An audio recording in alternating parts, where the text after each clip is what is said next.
Boa noite mais uma vez. Boa noite. É bom estar aqui com os irmãos mais uma vez. E gostei dessa leitura participativa aí que o Fiore propôs aí no texto de Hebreus, né? Na verdade, eu não vou falar sobre esse texto, mas antes da gente dar sequência, eu queria orar com os irmãos mais uma vez. Baixe sua fronte, para nós termos a Deus de oração. Pai, nós te agradecemos e te louvamos pelo dia maravilhoso que o Senhor nos concedeu. Nós também te rendemos todo o louvor por esse momento tão sublime, onde a sua palavra vai ser exposta no culto. Pai, abençoe esse momento, me dê graça para poder pregar a tua palavra. Dê graça à tua igreja aqui reunida, Pai, para que ela possa ouvir aquilo que será exposto. Trabalhe em nossos corações, Pai, nos desafie, nos tire da nossa zona de conforto, para que nós possamos realmente ter uma visão mais sublime e bíblica do Senhor e possamos te amar mais e te obedecer com alegria. Em nome de Jesus, eu te oro e suplico. Amém. Amém. Amém, queridos. Gênesis capítulo 15. Gênesis capítulo 15. Nós vamos ler todo o capítulo. Esse capítulo é tão intenso, não dá para você separar só uma parte dele e falar. Embora, obviamente, eu quero me deter numa parte específica do texto, não é? Mas vamos ler o capítulo inteiro para os irmãos terem noção aí do contexto real. Gênesis 15, verso 1, diz assim a palavra do Senhor: Depois destes acontecimentos, veio a palavra do Senhor a Abraão numa visão e disse: Não temas, Abraão, eu sou o teu escudo e teu galardão será sobremodo grande. Respondeu Abraão: Senhor Deus, que me haverás de dar, se continuo sem filhos, e o herdeiro da minha casa é o Damasceno Eliezer? Disse mais Abraão: A mim não me concedeste descendência, e um servo nascido na minha casa será o meu herdeiro. A isto respondeu logo o Senhor, dizendo: Não será esse o teu herdeiro, mas aquele que será gerado de ti será o teu herdeiro. Então conduziu até fora e disse: Olha para os céus e conta as estrelas, se é que podes. E lhe disse: Será assim a tua posteridade. Ele creu no Senhor, e isso lhe foi imputado para a justiça. Disse-lhe mais: Eu sou o Senhor que te tirei de Ur dos Caldeus para dar-te por herança essa terra. Perguntou-lhe Abraão: Senhor Deus, como saberei que hei de possuí-la? Respondeu-lhe: Toma-me uma novilha, uma cabra e um cordeiro, cada qual de 3 anos, uma rola e um pombinho. Ele, tomando todos esses animais, partiu-os pelo meio e lhes pôs em ordem as metades, uma defronte das outras, e não partiu as aves. Aves de rapina desciam sobre os cadáveres, porém Abraão as enxotava. Ao pôr do sol, caiu profundo sono sobre Abraão, e grande pavor e cerradas trevas o acometeram. E então lhe foi dito: Sabe com certeza que a tua posteridade será peregrina em terra alheia, e será reduzida à escravidão, e será afligida por 400 anos, mas também eu julgarei a gente a que tem de sujeitar-se, e depois sairão com grandes riquezas, e tu irás para os teus pais em paz, serás sepultado em ditosa velhice. Na 4ª geração tornarão para aqui, porque não se encheu ainda a medida da iniquidade dos amorreus. E sucedeu que, e essa parte que eu quero enfatizar com os irmãos, posto o sol, houve densas trevas, e eis um fogareiro fumegante e uma tocha de fogo que passou entre aqueles pedaços. Naquele mesmo dia fez o Senhor aliança com Abraão, dizendo: A tua descendência tem esta terra, desde o rio do Egito até o grande rio Eufrates, o Queneu, o Quenezeu, o Cadmoneu, o Eteu, o Ferezeu, os Refaíns, o Amorreu, o Cananeu, o Gigazeu e o Jebuseu. Amém, queridos? Amém. A gente vai observar na Bíblia, algumas vezes ocorrem revelações de Deus, não é? Onde Ele mostra de maneira visível algo da sua glória. O nome disso é teofania, não é? E a gente tem teofanias famosas na Bíblia. Moisés tendo uma visão da presença de Deus ali na sarça ardente, é uma teofania. E também uma cristofania, porque é Jesus que fala com Moisés ali no meio da sarça ardente. A luta de Jacó com Deus é também uma teofania. Quando Deus deu a lei para Moisés ali no alto do Monte Sinai, toda aquela manifestação daquelas nuvens e aquele fogo, aquilo ali também é uma teofania, não é? Só que nenhuma teofania é gratuita. Toda teofania tem um propósito, e o propósito único é a transmissão de uma mensagem, não é? O único motivo para Deus aparecer por meio de uma teofania era a transmissão de uma mensagem. E agora, assim, não se trata apenas de uma revelação gloriosa, espantosa, miraculosa, espetacular da glória de Deus, só para saciar a curiosidade de quem estava assistindo aquilo. Era no processo da teofania, Deus ele dava um lance, assim, um relance do seu poder, ele mostrava o seu controle absoluto e total sobre todos os elementos, ele revelava o seu caráter, revelava a sua justiça, sua santidade, seu amor, enfim, seus atributos. Então, o que importava no processo da teofania não era o método da aparição, não é? O quão chocante e impressionante ela poderia ser visualmente. O que importava era o que Deus fez e disse. Era essa o cerne aí de toda e qualquer teofania. E o texto que a gente leu é também uma teofania, não é? E certamente é a teofania menos conhecida, menos percebida, contudo, ela é a mais profunda, complexa e rica de todas as teofanias da Bíblia. Posso afirmar isso sem medo de errar. Os irmãos vão perceber por quê. Essa teofania, ela revela um vislumbre singular da graça de Deus e ela nos dá uma visão única sobre quem Deus é. E a gente tem isso, né, nos versos 12 a 18 do texto que nós lemos. Agora, a gente sabe, e aqui entra aí o conhecimento dos irmãos, né, que esse texto revela a aliança que Deus fez com Abraão. Isso todos nós sabemos, né? Fazendo uma promessa tríplice. Deus promete bênçãos, verso 1, Deus promete a terra, verso 7, e Deus promete descendência a Abraão, no verso 5. E a forma como essa aliança é feita, e é por isso que eu quero chamar a sua atenção nessa noite, é algo que nunca tinha sido visto até então e nunca mais se veria da parte de Deus, o que aconteceu aqui. E isso torna esse ato divino extremamente singular. E isso se relaciona, diz a respeito a nós hoje. Então, na antiguidade, era comum, assim, quando você queria entrar em aliança com uma outra pessoa, contrato, um compromisso, obviamente não era que nem hoje. Você vai lá, assina um contratinho, posta a assinatura, reconhece o firma em cartório. Não. Naquela época, quando duas pessoas decidissem estabelecer uma aliança, elas pegavam animais, elas matavam esses animais, elas partiam esses animais ao meio e elas colocavam esses pedaços separados por um caminho entre elas e elas tinham que passar no meio desses pedaços. O passar no meio desses pedaços significava que elas estavam efetivando a aliança, elas estavam entrando em aliança ali naquele momento, não é? Então esse gesto transmitia uma mensagem muito clara. Aquele que rompesse a aliança estava declarando com aquele ato ali de passar no meio dos pedaços que ele deveria sofrer o mesmo destino daqueles animais, ser partido ao meio, literalmente. Era essa a mensagem, não é?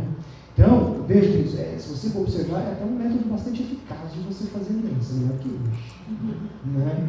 Porque não tinha forma mais enfática e forte de você demonstrar lealdade e confiança. Eu estou passando aqui, se eu quebrar isso aqui, eu tenho que morrer. Veja a seriedade do que estava sendo firmado, de como eles tinham aquele costume ali, não é?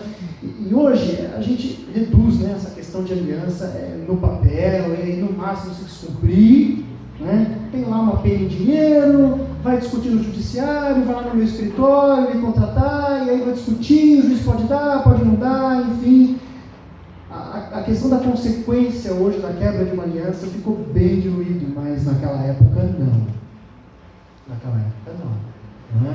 A ideia dos animais partidos visava enfatizar as consequências de se quebrar a aliança. Então, se alguém passava ali no meio dos pedaços, a mensagem passada era clara: se eu quebrar a aliança, que eu seja morto como esses animais aqui. né? Eu tenho que ser amaldiçoado. E uma coisa notável que a gente pode perceber é que Deus ele já tinha prometido a terra e a descendência para Abraão em Gênesis 2, sem teofania. Ele repete essa promessa, tanto da terra quanto da descendência, em Gênesis 13, do 14 ao 18, sem teofania. A manifestação sobrenatural ocorre apenas nesse texto que a gente lê, quando a promessa é reafirmada. Não é? E aí Abraão pede um sinal para Deus, como garantia de que aquelas promessas iriam se cumprir. Então Deus fala: você quer o sinal? Então traz os animais. Traz os animais. E parte eles no meio. Abraão já sabia o que ia acontecer. Opa, Deus vai entrar em aliança comigo aqui.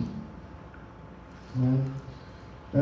E antes de confirmar a aliança, Deus ainda revela para Abraão mais detalhes dessa promessa. A sua descendência vai ser escrava no Egito por 400 anos. Ela vai ser libertada com grande poder. Ela vai tomar posse da terra prometida. Né? Então, quando Deus fala isso, acontece o evento único. Surge o fogareiro fumegante, a tocha de fogo, e passou entre os pedaços. Né? Queridos, é claro que a gente sabe que essa manifestação é Deus, não é? De forma visível, sobrenatural, impressionante.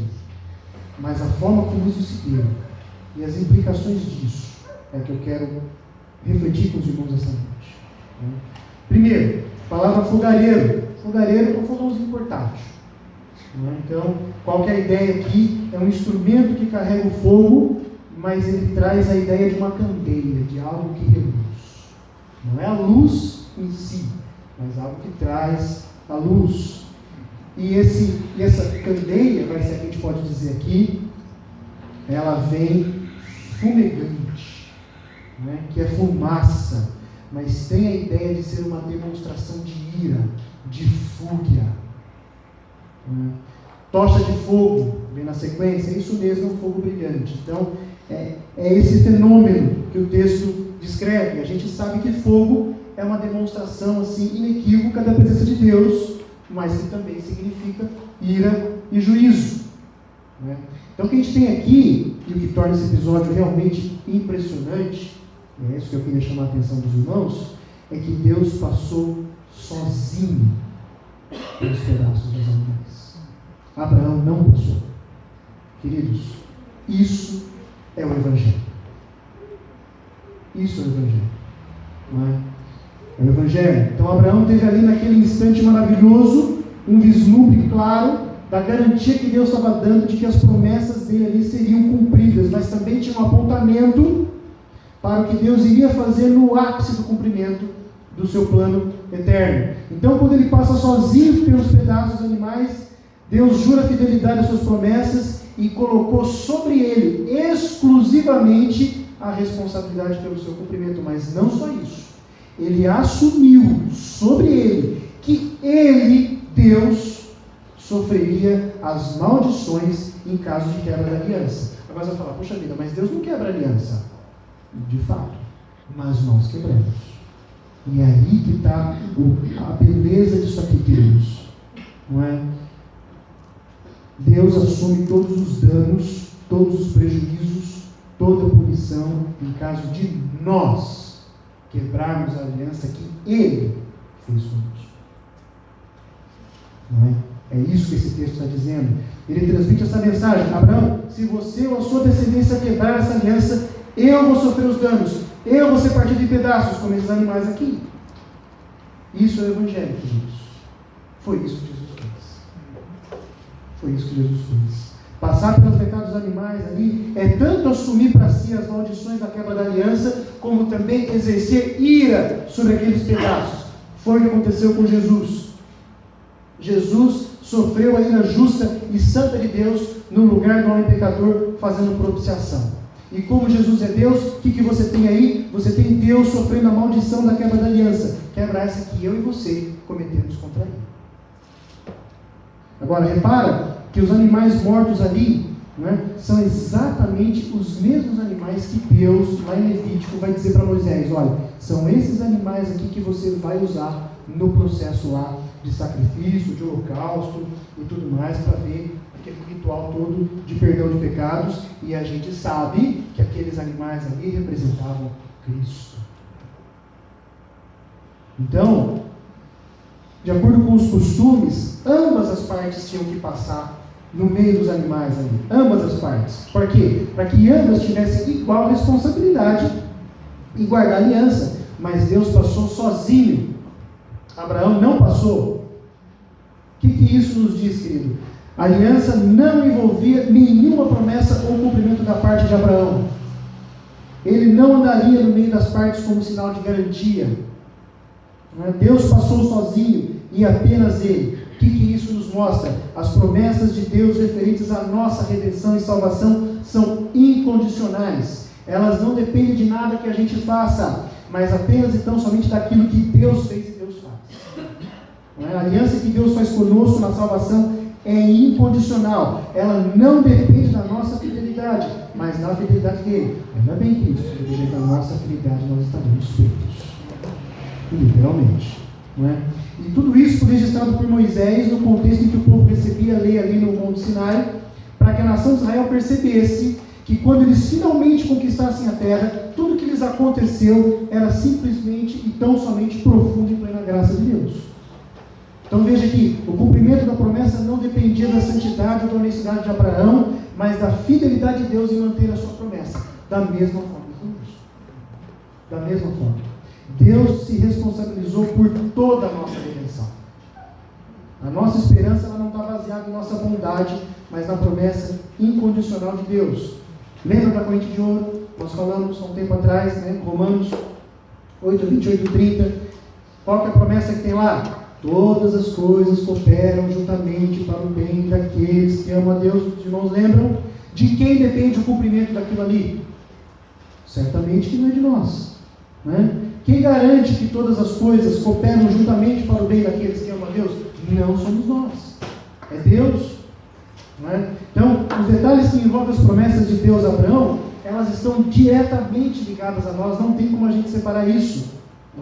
E elas podem ser tipos da realidade espiritual do que ocorre com a gente. Agora, permita aqui fazer uma analogia só para os irmãos entenderem a profundidade do que está acontecendo aqui. Nós somos salvos de um mundo mergulhado no pecado e na incredulidade, simbolizado pela salvação do povo que estava escravo no Egito. Agora acompanhe. Nós somos agora peregrinos em terra estranha, a gente passa por dificuldade, provação, a gente cai, a gente se levanta num ambiente totalmente hostil e nós dependemos única e exclusivamente de Deus e da sua graça vivendo por fé, simbolizando a peregrinação do povo judeu no deserto. E nessa caminhada, qual que é o nosso destino? É o governo do mundo no milênio junto com o nosso Senhor, simbolizado pela posta terra prometida onde Israel seria governado por uma terra. Tá? Depois do quê? Depois que a medida da ira de Deus tiver limpado o mundo de todos aqueles que praticam a justiça e amam a mentira na tribulação. Simbolizado como? Pela aniquilação dos amorreus, dos cananeus, de todos aqueles povos que habitavam em Canaã. Veja que Deus fala no texto. Olha, vai demorar 400 anos. Por quê? Porque ainda não se encheu o meu cálice de ira com relação aos povos dessa terra aí. Não é o que acontece hoje, queridos. O cálice de Deus está sendo enchido. A hora que encher, saímos. E ele começa a fazer a limpeza. Não é? Percebe a riqueza desse texto, queridos? Como é que ele pode passar despercebido pela grande maioria de nós? Não é? Eu li Gênesis só 2 vezes em toda a minha vida cristã inteira. E foi na segunda vez que eu me deparei com esse texto. Que coisa doida. Passando no meio dos animais, o que é isso? E aí eu fui estudar para saber o que era isso. E foi aí que eu descobri tudo isso que eu estou compartilhando com os irmãos nessa noite. Né? Então, baseado em tudo isso, eu quero pontuar 3 aplicações práticas, então a gente vai terminar.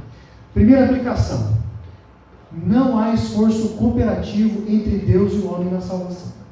Não há. Queridos, eu estou convicto que a gente, como igreja evangélica, a gente fala, não da Teixeira, fala igreja evangélica geral, não é? Nós perdemos completamente o rumo da verdade de Deus no que se refere à forma como a salvação se processa na vida do homem. Eu estou convicto disso. Sim, a gente fala que a salvação é pela graça, a gente fala que só Jesus salva, a gente fala que é necessário crer, a gente fala que é necessário se arrepender, mas a gente joga tudo isso no lixo quando a gente ousa sugerir que o homem tem condições de cooperar com Deus no processo de salvação. Não é? A gente confunde responsabilidade humana com esforço colaborativo. Agora, é óbvio que o homem precisa se arrepender. É óbvio que o homem precisa crer. Mas tanto o arrependimento quanto a fé salvadora são respostas do homem a uma mudança que Deus já está fazendo no coração dele. Não é? Eu falei disso no programa de rádio faz um tempo. Acho que uns 2 meses, nem isso. Nós fomos levados a crer que a reforma protestante foi uma questão de combater o domínio da Igreja Católica, de rebater aquela ideia de que a tradição está acima da Bíblia, da questão das indulgências. Sim, esses temas foram objeto de discussão da reforma. Foram, claro que foram. Mas a questão central, o nervo exposto, o cerne da questão, o alicerce do negócio, foi a questão da vontade do homem, no quanto o homem tem a capacidade de se voltar sozinho para Deus. Essa foi a questão central da reforma, não é? Então, queridos, a vontade do homem não é livre para se voltar para Deus. Se você acreditava nisso, sinto demolir o seu castelinho de cartas. Não é. Não é. O livre-arbítrio ele não é um conceito bíblico, é um conceito católico, apostólico, romano e foi combatido por todos os reformadores.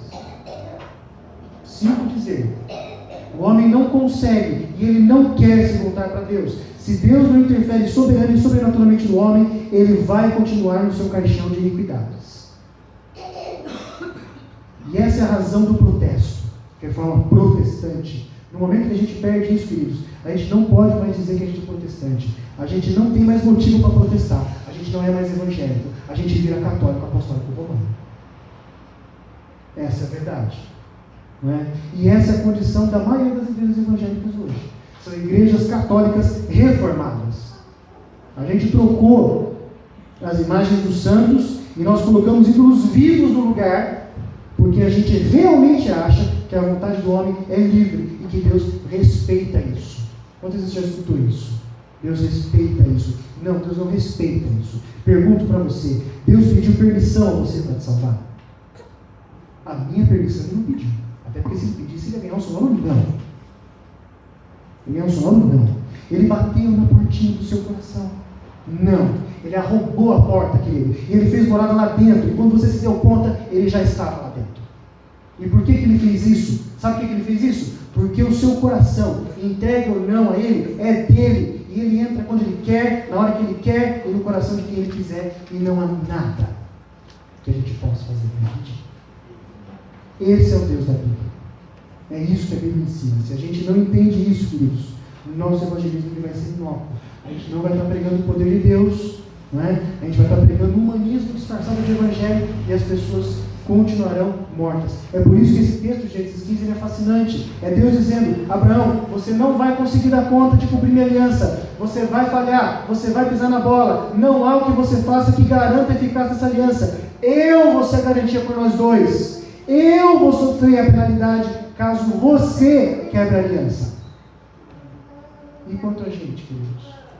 A gente só semeia péssimas sementes. E foi Jesus que colheu os frutos amargos no meio do seu lugar. Não é?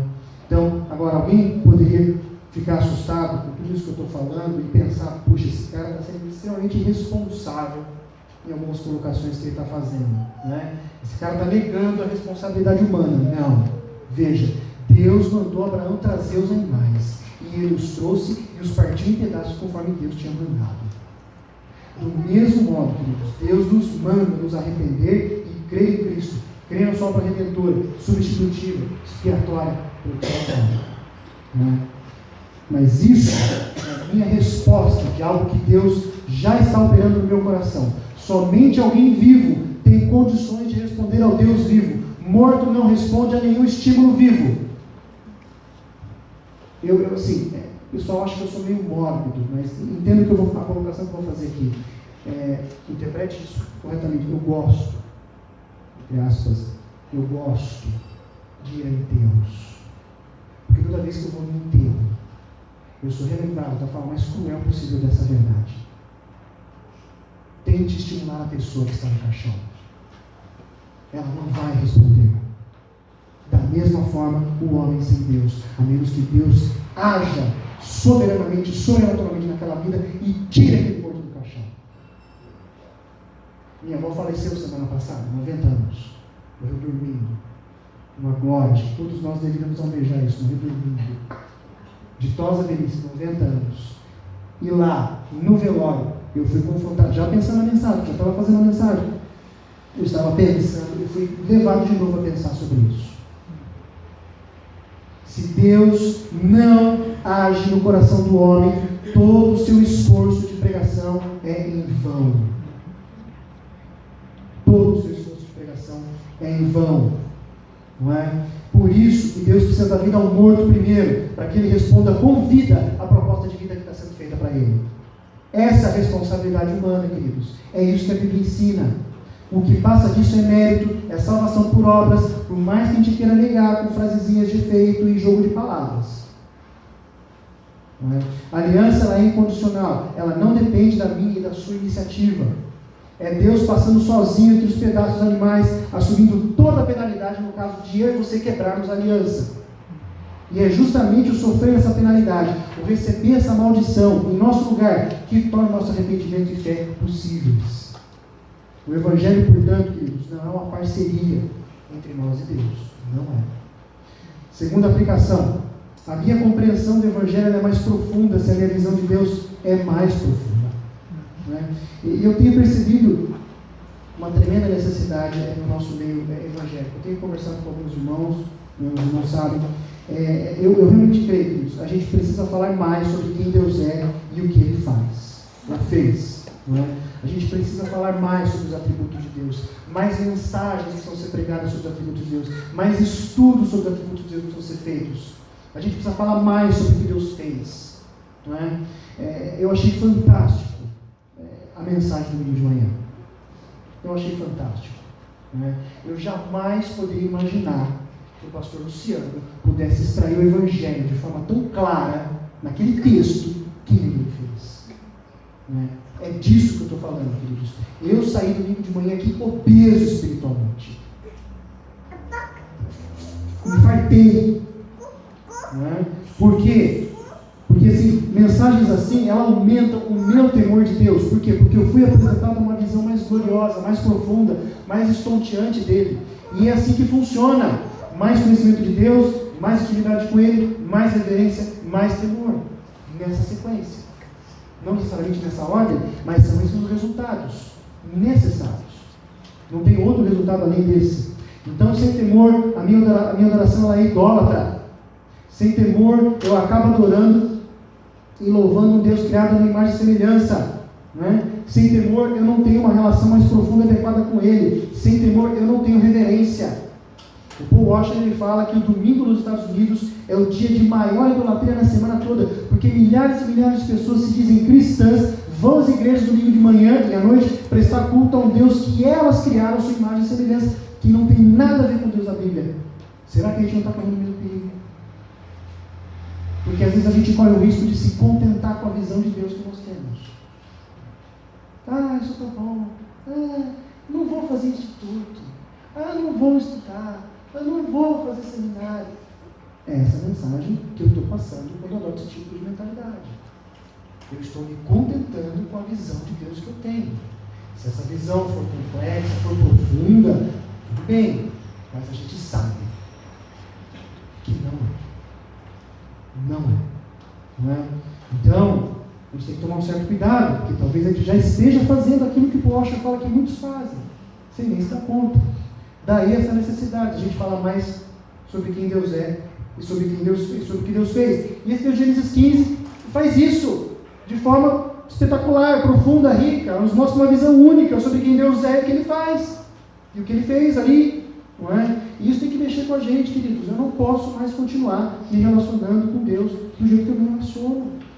Não dá mais para abordar Deus ou como aquele Deus assim que está longe, né? Eu estou aqui, Ele está lá, ou então é o Deus buddy, o Deus amigão, o Deus boa praça.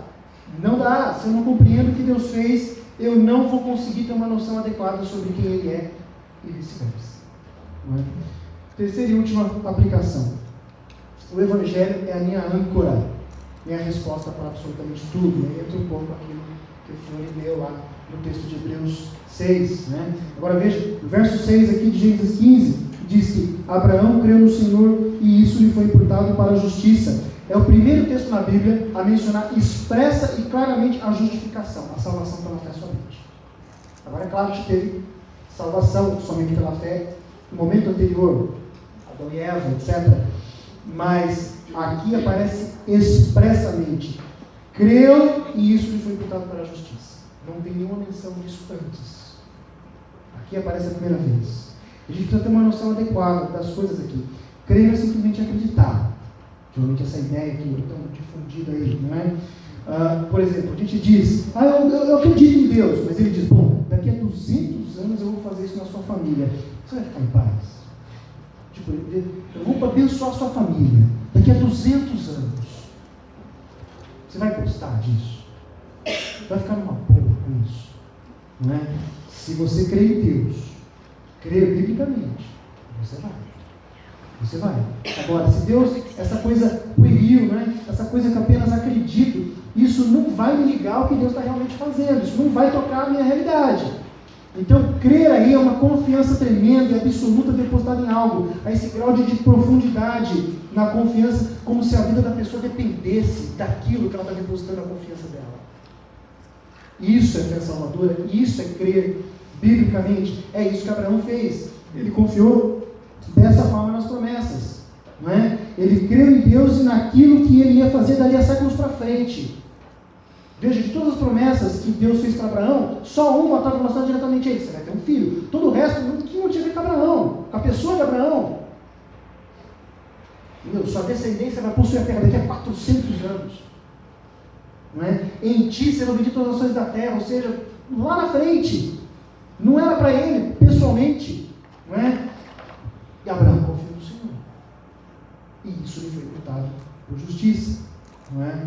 Então, ele não levou em conta as circunstâncias. Não levou. Olha, eu não tenho filho, o que o senhor vai fazer? Eu vou te dar um filho.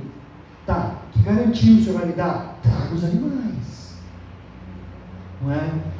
Então, ele fez de Deus a sua âncora. Está aí o texto de Hebreus. Todos os irmãos leram. Não é? E a sua vida foi vivida à luz disso. A confiança bíblica, queridos, o crer bíblico é uma âncora para a nossa alma. Ela vai permanecer firme diante de toda e qualquer situação, impedindo que a nossa vida balance com as tempestades que surgem. O Evangelho é essa âncora. Veja, Deus prometeu a terra para Abraão, mas ele disse que não era para ele, mas para a sua descendência. E isso levaria 400 anos. Você ficaria empolgado? Sinceramente. Não é? As pessoas de hoje, observa isso, elas sempre estão pensando de uma forma pragmática no seu relacionamento com Deus. É sempre algo que Deus pode fazer para elas hoje, aqui, agora, em 5 minutos. Não é? E elas não estão se deleitando no propósito de Deus. Não estão. Não é? É a constante busca aí do Deus útil, em oposição ao Deus lindo, que a Bíblia revela. Não é? Permita aqui uma ilustração de ordem pessoal. Imagina. Não que Deus vai fazer isso, é uma ilustração, por favor. Imagina que Deus chega para mim e fala assim: filho, eu vou converter o seu filho, eu vou dar a ele uma esposa consagrada. Irmãos, quem é que não quer isso? Olha que coisa linda, maravilhosa. Você já cresce os olhos, não é? Eu vou converter o seu filho, eu vou dar a ele uma esposa consagrada, salva, só que é o seguinte: você não vai ver nada disso, porque você vai morrer daqui a 1 ano. Eu ficarei em paz. Eu vou me regozijar em Deus. Se a minha âncora é o Evangelho, queridos, então eu vou ficar sossegado. Por quê? Porque o Evangelho é aquilo que Deus fez por nós, em nós, e isso traz promessas. De novo, corrente de ouro. Lembra das promessas. Né? Eu vejo as pessoas preocupadas com a vontade de Deus para a vida delas. A gente vê isso o tempo todo. Eu estou preocupado com a vontade de Deus para a minha vida. Queridos, Romanos 8, 28, 30 fala com a vontade de Deus para a minha vida, para a sua vida. Qual que é? A nossa conformidade com Cristo. E Ele já prometeu que Ele vai fazer isso. E Ele está fazendo isso. Não importa se eu vou estar trabalhando amanhã ou não. Não importa se eu vou sofrer um acidente, ficar inválido e passar o resto da minha vida sendo sustentado pela minha esposa. Não é? Não importa se o presidente de 2018 vai ser o Lula, o Dória, o Bolsonaro, enfim. Não importa. Qual é a vontade de Deus para mim e para a sua vida? A nossa conformidade com Cristo. Deus está fazendo isso. Deus vai fazer isso. Em qualquer situação, Ele vai estar cumprindo a sua vontade na minha vida, me transformando na semelhança de Cristo. Essa deve ser a minha âncora. Minha vida tem que estar ancorada nisso. Agora, se eu fico preocupado com outra coisa, que eu entendo se é a vontade de Deus para a minha vida, será que é a vontade de Deus que eu arranjo aquele emprego? Será que é a vontade de Deus que eu caso com aquela pessoa? Minha âncora são as circunstâncias, não é o Evangelho. E quando eu faço isso, eu vou atrair para mim medo, insegurança, covardia, ansiedade, depressão. Não precisa nem continuar. Não é? E perceba que quase tudo que a igreja diz hoje é sobre o agora. Nunca tem uma relação com a visão grandiosa do propósito eterno de Deus. Não é? É por isso, queridos, que as igrejas hoje estão cheias de gente com a mente detonada e arrebentada, porque essa abordagem pragmática do Deus útil, do Deus do agora, tem tornado essas pessoas 2 vezes mais esquizofrênicas do que elas já são. A gente tem que tomar um certo cuidado. Porque a nossa ânsia de querer dar resposta aos problemas das pessoas, mesmo no nosso contexto aqui, pode fazer a gente cair nesse caminho aqui. Não é? Por isso que esse texto de Gênesis 15 é tão especial. Querido, como é que esse Deus pode não ser a sua âncora? Como é que a sua âncora ainda é o seu dinheiro, a sua saúde, o seu trabalho, a sua performance espiritual? Abraão creu nas promessas que nem eram para ele, exceto o seu filho. E isso lhe foi imputado por justiça. Você crê? Por que a gente falha, queridos? Por que a gente peca? Porque a gente não confia que Deus pode satisfazer nossos corações, a gente procura outra fonte de satisfação. Né? A gente precisa de uma âncora para nossas almas. Essa âncora é Deus, o Evangelho. É isso que Hebreus 6, aquele texto que vocês viram, fala. E aquele texto está fazendo menção a esse texto aqui. Está fazendo menção a Gênesis 15. Não é? E a gente precisa dessa âncora. Essa âncora é Deus, é o seu Evangelho. Terapia não resolve, queridos. Casamento não resolve. Sexo não resolve. Amizade não resolve. Trabalho não resolve. Dinheiro não resolve. Tudo isso é água. Pode estar calminho, mas às vezes pode ficar agitado. É volátil. Mas a aliança de Deus não é volátil. Abraão entendeu isso. Ele creu. E ele não viu com a clareza que a gente vê hoje. Abraão não viu a cruz. Ele não viu a ressurreição. Ele não viu a habitação plena do Espírito Santo. Nós vemos tudo isso hoje. Por que a gente não crê? E a aliança, queridos, ela é inquebrável porque é Deus que garante a sua continuidade. Deus derramou o inferno sobre Ele mesmo. Ele foi rasgado em pedaços com os animais. Essa é a sua, essa é a minha âncora. Por que a gente não se agarra nisso? Nada pode ser mais glorioso, queridos. Nada pode ser mais impactante e ao mesmo tempo consolador e reconfortante. Que a gente descanse nisso. Eu termino. Gênesis 15 é uma joia da Bíblia, queridos. O simples fato de mostrar Deus já se aliançando com Abraão já é espetacular o suficiente. Digno de cinema. Mas o texto vai além. Deus estava se aliançando com o homem ao passar pelos pedaços, e isso é o Evangelho. Isso é todo o Evangelho.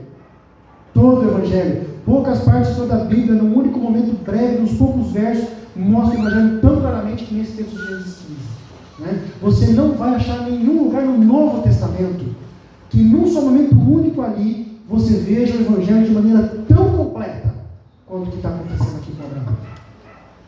Não vai ver. Né? Então, ao passar pelos animais, Deus está dando a seguinte mensagem: se essa aliança for quebrada, a minha imortalidade vai se tornar mortalidade, a minha infinitude vai ser transformada em limitação, o meu poder infinito vai virar impotência. Se você não obedecer, eu vou morrer, eu vou passar por nós dois. Isso é o Evangelho, é o melhor retrato do Evangelho. Foi isso que aconteceu com Jesus. Não é? Eu vou ser a garantia da minha e da sua parte. Eu sou sozinho a garantia dessa aliança. Não é? Essa é a nossa âncora, queridos. Firmado nela, eu entendo descanso, que não há esforço cooperativo entre Deus e o homem na salvação. Não depende da minha performance evangelística. Depende de Deus agir no coração do homem. Por isso eu preciso clamar em oração. Não é? Firmado nessa âncora, eu tenho uma visão mais profunda de quem Deus é e do que Ele fez. Isso vai redundar em adoração mais sincera, mais pura, mais verdadeira. Firmado nessa âncora, eu tenho resposta para todas as minhas inseguranças, todas as minhas inquietações, todos os meus temores, eu vivo com esperança. Esperança naquele que garante todas as coisas. esperança naquele que sofreu a maldição por eu ter quebrado a aliança. Firmado nessa âncora, eu posso dizer de verdade como salmista: o Senhor é o meu rochedo e o meu lugar forte e o meu libertador, o meu Deus, a minha fortaleza. Eu preciso meditar nisso toda manhã, queridos, quando eu me levanto. Josemar Bessa me diz assim: todos nós precisamos acordar de manhã e pregar o Evangelho para nós mesmos. A gente precisa todo dia de manhã lembrar que Deus passou entre os animais, passou por ele e passou por nós, e ele assumiu a maldição por a gente ter transgredido a aliança. É com base nisso, queridos, que a gente pode viver de fato, de verdade, com Deus. Não é outra coisa. Não é outra coisa. E que ele nos conceda a graça e a misericórdia para que a gente possa ter isso e viver de acordo com isso. Amém. Pai, obrigado, Senhor, pela exposição da Tua Palavra. Obrigado porque ela é tão doce, mas ao mesmo tempo ela é tão profunda, ela é tão importante que ela realmente demore todos os nossos conceitos, todos os nossos pressupostos, e ela nos traz de volta a uma noção mais bíblica do Senhor, a uma visão mais profunda de Ti, e Pai, que isso tenha como resultado uma adoração mais verdadeira, mais pura, mais bíblica, e isso a gente sabe que vai redundar numa glória maior para o Seu nome. Nos ajude nisso, Senhor, nos desafie, nos tire realmente desse comodismo, dessa apatia que às vezes toma conta de nós. Nós declaramos aqui, Pai, que realmente nós dependemos do Senhor, e não depende da nossa performance. Se depender da nossa força de vontade, a gente não vai fazer nada.